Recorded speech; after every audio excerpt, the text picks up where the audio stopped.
Welcome back to પ્રકાશ મિત્રો. આજે આપણે ધોરણ 4 ગુજરાતી પાઠ 5 પવન ખીચાય તો ગોળ ચાપટો વિશે અભ્યાસ કરીશું. એમાં પ્રશ્ન નંબર 1 છે, ઉદાહરણ પ્રમાણે શબ્દો પાઠમાંથી શોધીને વાક્ય લખો અને શબ્દોનો ઉપયોગ કરી ફરી વાક્ય લખવાનું છે. ઉદાહરણ છે ચીચડુક ચીચડુક. વાક્ય છે ચીચોડો ગાવા લાગ્યો ચીચડુક ચીચડુક. એમાં પેલો શબ્દ છે લબલબ. તેનું વાક્ય બનશે મિત્રો, સુગંધ તો એવી આવે છે કે મિન્ટુભાઈની જીભ લબલબ થાય છે. બીજું વાક્ય છે હલ લ ભઠ્ઠા પર મૂકેલા મસમોટા તાવડાનો સ્ત્રોત. ત્રીજું છે ખબ ખબ. એનું વાક્ય બનશે રસ ઉકળે ખબ ખબ. ચોથું છે ધલ લ. એનું વાક્ય બનશે ધલલ ગાતા જાય અને ચીચોડામાં સાઠા મૂકતા જાય. એવી જ રીતે પ્રશ્ન નંબર 2 છે, ખોટા શબ્દ છે કીને લખવાના છે. એમાં મિન્ટુભાઈને ગોળ કે ગોળ ખૂબ ભાવે, તો આપણે ગોળ ઉપર ચેકો માર્યો છે. બીજું છે મંછીબેન કીડી કાકીના ઘરે ગોળ ઉછીનો કે ઉધાર માંગ્યો, તો એમાં આવશે ઉછીનો એટલે કે ઉધાર ઉપર ચોકડી આવશે. રામજી બાપા હસીને કહ્યું મારી પાસે મૂકતા જવામાં શામજી બાપા ઉપર ચોકડી આવશે. ચીચુડો ચીચડુક કરે છે, એમાં ચક ચક ઉપર ગાવા લાગ્યો, તો ચક ચક ઉપર ચોકડી આવશે. અને પાંચમું છે બાપાએ બળદગાડામાં ગોળના 10 12 કે 12 13 રવા મૂકી આપ્યા, એમાં 12 13 ઉપર ચોકડી આવશે. પ્રશ્ન નંબર 3 છે જોડકા જોડો મિત્રો. એમાં આની સામે બમાં જોડકા જોડવાના છે. એમાં મંકોડી બહેન, તેની સામે આવશે મંછી બહેન.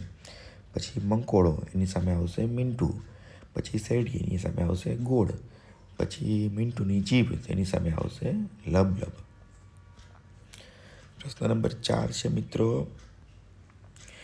એકમમાં આવતા શબ્દો પાછળ ખરાની નિશાની ન આવતા શબ્દો પાછળ ખોટાની નિશાની કરવાની છે. એટલે કે પાઠમાં જે શબ્દ આવતો હોય એમાં ખરાની નિશાની, પાઠમાં જે શબ્દ ન આવતો હોય એમાં ખોટાની નિશાની કરવાની છે.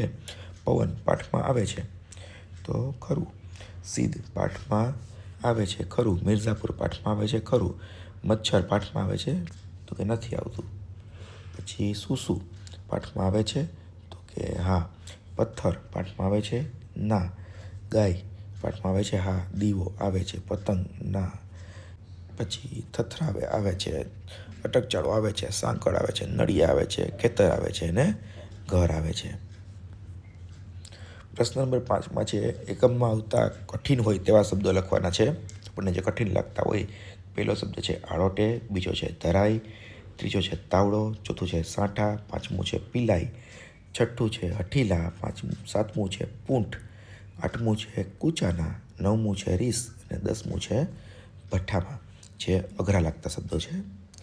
પ્રશ્ન નંબર 6 છે, ઉદાહરણ મુજબ શબ્દના છેલ્લા મૂળાક્ષર પરથી શબ્દ બનાવવાનો છે. જેમ કે પવન, તો પવનનો છેલ્લો અક્ષર છે ન, એટલે કે ન ઉપરથી શબ્દ બનાવવાનો છે નગર.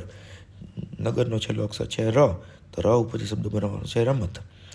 એવી જ રીતે પ્રશ્ન નંબર 1 છે બાજરી, તો બાજરીમાં છેલ્લો અક્ષર છે રી, તો એના પર શબ્દ બનશે રિવાજ.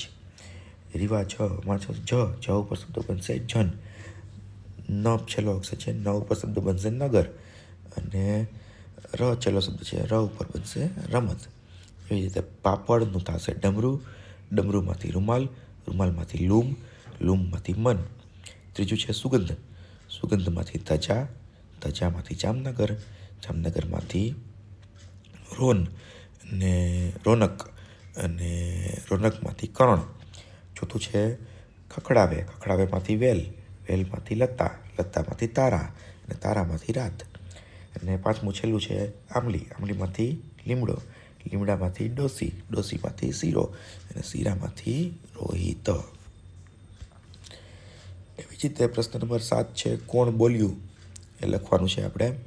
તો મારે ઘરે તો ખાંડ છે. કોણ બોલે છે તો કે કીડી કાકી. બીજું છે અરે તારે જેટલો ગોળ ખાવો એટલો ખાઈ લેજે ને. કોણ બોલે છે તો કે રામજી બાપા.